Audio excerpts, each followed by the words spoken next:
আল্লাহ, তুমি আমাদেরকে সে শক্তি দান করো। আল্লাহ, তুমি আমাদেরকে মাটি কামছে তোমার দিনকে আঁকড়ে ধরে থাকার তৌফিক দান করো। আল্লাহ, তোমার দিনের উপর আমাদের মৃত্যু দান করো।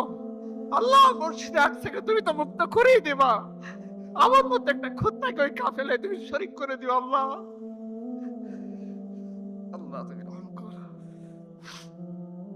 মা তার সন্তানের কান্না বন্ধ করতে পারে না, কারণ তার মুখে দুধ নাই।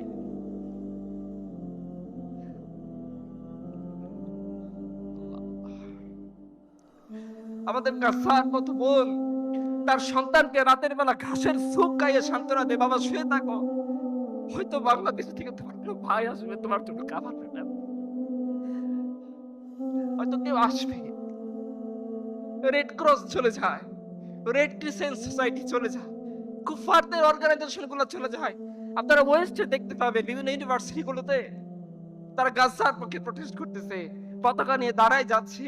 আজকে মুসলিম উম্মাহ কখনো কি রেস্টুরেন্টে গিয়ে পজ করার সময় এই বাইরের কথা মনে পড়ে আমাদের? আল্লাহ, যদি আমাদেরকে আসামির কাঠগড়ায় দাঁড় করান, সম্ভবত আমাদের আর কিছু বলার থাকবে না।